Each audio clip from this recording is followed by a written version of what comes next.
All right, let's try this again. Happy Super Bowl to all who celebrate from FanDuel, America's #1 sports book. So if you're like me, Super Bowl Sunday is all about scoring the best seat on the couch, grabbing your favorite football snack, and placing some super bets. FanDuel has so many ways for you to end the season with a dub, 2 or even 3. Not only that, but you can bet on who will win Super Bowl 58, but FanDuel also has bets for who will score a touchdown, how many points will be scored, and so much more. New customers, if you join today, you'll get $200 in bonus bets if your first bet of $5 or more wins. Just visit FanDuel.com/UCSS to sign up. That's FanDuel.com/UCSS. Gotta give him an A on that. That's good. One. That's a good. That was an A effort. Very good. That was an A effort. No screw ups. Good energy. Good flow. Nailed it. Didn't sound like reading. In the words of Lil Wayne, repetition is the father of learning.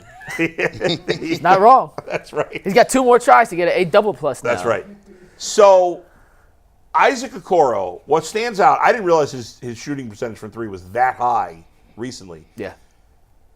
Because Isaac Okoro, not including the big guys, is their most important defensive player, they don't even need him to shoot that high.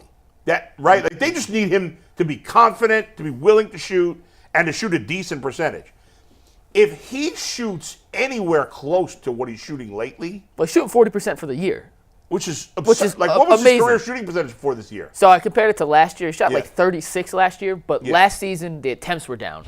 So it was Right. 36 on like 1.5, 2 attempts per game. This year's 39. 39 on like 3.5 attempts per game. All right, if he shoots 39%, he is dangerous. Yes. So Earl was asking the question, would you be willing to listen to Isaac Okoro on the trade? Now, the easy answer is no. Me personally, if I'm a GM, I'm willing to listen to anybody. Yeah. But as crazy as this seems, Isaac Okoro has gone from someone who had no trade value to someone that it would take an extraordinary offer for me to be willing to trade him. And guys like, who are you looking to get? What, Dorian Finney-Smith or something? I mean, that's not a move I keep Okoro over him. Like there's not that many. Now listen, I've been always in the lab with a pen and a pad. You know what the rest is. PJ Washington though. PJ Washington is that's another story. That's to me the highest you gonna get on the food chain. It looks like the Charlotte Hornets, they may look to have a fire sale. They've already traded Scary Terry Rozier. He's out of there. You got PJ Washington, who's a guy who has length. He can shoot the ball, physical, would fit in beautifully with this. But There's 0% chance PJ Washington will be a Cleveland Cavalier because of his money. Sorry to ruin your dreams. how much he make him? A 3-year, $47 million deal. So roughly how much is that? That's $16 million a year. $16 million a not year. that much. Okoro makes 8, and they're not going in the tax. How much does Dean Wade make? They're definitely not going to the tax? Jason sat here. Yeah, they're $3 million under the luxury tax. Okay. Once you go into the luxury tax, it doesn't matter if you're $1 in the luxury Is there tax. another player they could trade with Okoro in theory? If you want let me ask you this. Listen, before everybody starts saying, not trading Okoro, listen, you always have to be willing to listen to anything. And if they as an organization feel Isaac Okoro is too important to the team, then I wouldn't trade him. Yeah, I'm not looking at But if you were going to trade him, would PJ Washington, do you agree with G that would be a guy worth trading him for? Then no, I'm not doing it. If you're hesitating, Washington's bigger, so it gives you a little more. Yeah. But in my opinion, and the two things with the Okoro thing, and G, I think you're on the right page. Mm-hmm. The money thing at the end of the day is what kind of washes this all out. Well, don't they have another player making $8 million? How much does Dean Wade make? Like 5. So that's 5. So there's 3 that you don't want to go over. So say 2.9, and then how much does Okoro make? 8.5. So that gets you to roughly what? 12. That's 12 right there. So 8.5. You still need throw. So the thing with Okoro, at the end of the day, any trade the Cavs make before tomorrow's deadline, in my opinion, has to be for a definitive upgrade. A legitimate definitive upgrade. If you're not sure, to someone in their top 8. Yes. PJ Washington's a fine player. He's not a great outside shooter, but he is bigger than Okoro. I think Okoro's a better on-ball defender for wings. And the size, Jason Tatum's a tough matchup, and Giannis, and all these giant wings that Boston has, and there's some other guys sprinkled throughout the league that, OG Anunoby's another guy on New York. But Okoro's versatility on defense can't be understated. I go back to 2 weeks ago. He was the primary defender on Dame Lillard, and the very next game was the primary defender on Paolo Banchero. We're talking point guard, Yeah. all-star. We're talking center, all-star. Yeah. The Cavs have 5 guys on the court. Nope, Isaac, you got both. That's you. He did a good job of guarding. And he did a great job guarding both. Yeah, against the Clippers. Clippers. Yeah. He was guarding Kawhi. He was guarding Paul George. He guarded Terrence Mann. He guarded James. All over the court. So the only way you'd consider trading him is if it's like this guy's too good. I can't. So- I have to get him. So in a world, and the Is there a question was, player? that works? No. And we talked about this. Well, give me a player. Even if So, forget the money for now. I keep going back to Cam Johnson on the Nets. Yeah. He's a 6'8". He's not a good defender as a Okoro, significantly better offensive player, and a very solid, consistent three-point shooter. Right. And a guy who's going to make shots that aren't Donovan Mitchell drives, draws 2 defenders, kicks to the corner, Okoro's shooting a wide-open 3. As good of a shooter as Okoro's become this season, he's not coming off screens, catching and shooting. He's getting open, standstill shots. Cam Johnson's the guy you can run plays for. Yeah. He's making $25 million a year in Brooklyn. Okay. The money just doesn't work. How much they don't does have Karis LeVert make?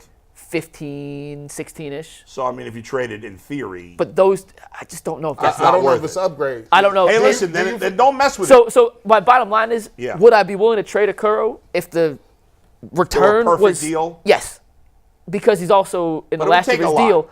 But I'm not just throwing him in a deal No. for salary to get someone who's not a definitive upgrade. No. How do you feel about DeAndre Hunter? So we talked about him yesterday. DeAndre Hunter is too injury prone, in my opinion, to be 100% counted on in the playoffs. And even though he's a better shooter, I just don't know if he's that much better. And And, here's the thing. last year, I Yeah. was like, Okoro can't play. And that's why he was my most surprised guy to Right. bring this back. He went from a guy I wasn't sure could play to a guy that I'm not sure I'm putting in as a How definitive old- upgrade over some guys who are really good NBA players. How old is Okoro, by the way? 22 years old. Maybe he's just found something this year. Maybe. He's a young guy. It might be 22 confidence. years old. A lot of this, you know this, Mike, is confidence. Yeah. And what if he's now just a 39% shooter? Well, that's a whole different ballgame. He's the perfect 3-and-D guy. I would be very hesitant to trade him unless I was getting such a good player that I was like, I can't not do this.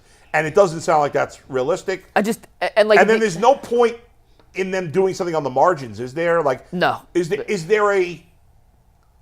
there a third center they should get just in case of emergency? So here Something were like here are that? the 5 realistic targets I threw out yesterday. Yeah. Like the Cavs, if they wanted to make some sort of these are the 5. Yeah. Royce O'Neal of the Nets, Right. 3-and-D wing, Yeah. not an upgrade over Okoro, but another guy. Sandro Aldama of the Memphis Grizzlies, a 7-footer who shoots threes. Yeah. Santo Filipchinio from Utah, a shooter from the wing. I can't pronounce. He's an Italian Okay. guy. Sadiq Bey of Atlanta. Yeah. And Corey Kispert of Washington. So these are guys None who of these guys were cracking the top But 8. these guys are guys who would only play if guys get hurt. Exactly. So So nothing. it's not a bad idea to get a guy like that, if you could flip, as long as you're not trading anybody. if you could flip Ty Jerome, Damian James, and 2 second-round picks for one of those guys, I'm Absolutely. all for it. Why not be as deep as possible? Yeah, I'm all And for you that. could play those guys a little bit at the end of the regular regular season, and if you need them, you need them. But the last thing on the Yeah. LeVert kind of package, if you're gonna get a guy like we'll use Cam Johnson just as an example. He has 4-year, $100 million contract. If the Nets are gonna take stuff back, they're gonna want contracts shorter than that. So that wouldn't work. But with like Charlotte and PJ Washington, why would Charlotte necessarily want longer contracts? Right, if they're going to hit a reset. Once again, the money may work, but would Charlotte do this? So it's Because Charlotte is kind of they're rebuilding. They be rebuilding every 3 And to years. Jason's point, last thing with the tax, if you're $1 over the tax or $19.5 million over the tax, it's the same luxury tax penalty. So if you're going to go over, go over. Yeah. Going over for $1 million on the margins to make a PJ Washington work or Dorian Finney-Smith or something like that. I'm just not sure is worth the exuberant luxury tax and get that clock running. Yeah. All right. So probably not. Okoro's going to be a Cav come Friday. I can promise you that. That's good. The deadline is next Thursday, next- 2 days, tomorrow. wow, I was Yeah, thinking it was tomorrow. next week. Oh No, my God. tomorrow. I'm surprised there haven't been any trades yet, really. It's the quietest deadline. No. Usually a lot happens, though, the day of the deadline. The reason it's quiet, this draft sucks, so no one wants first-round picks. No, for real, this draft is they're saying it's the worst draft since the Andrea Bargnani draft a few years ago. And people don't know if they can. Is it worse than the Anthony Bennett draft? The Anthony Bennett draft wasn't that bad going into it, though. This one, there's no consensus on a first overall pick. Isaiah Collier, Bronny James' teammate right now at USC, I had heard, this is just something I heard, he got hurt. He may sit the rest of the season so he doesn't have to play because his stock was already dropping. So he just may be like, I'm hurt. Y'all know what I had from high school. Yeah, you see what There's no consensus first pick. Cooper Flagg, though, in 2 years, Yeah. that's the dude you want to tank for. He's the next great player, big guy. I heard he ain't no good. No, he's filthy. He's filthy. I was watching him. They was He's like, listen, filthy. they said somebody said he Tyler Hansborough. No. That's just because he's white? No, Triggered. no, he's not just that he's white. It's that he's white and a stiff. He's not a stiff, though. He's not a stiff at all. Why? Because he's white. By the way, I love the real reverse quick, card. real quick, Earl, before we get to our next reader.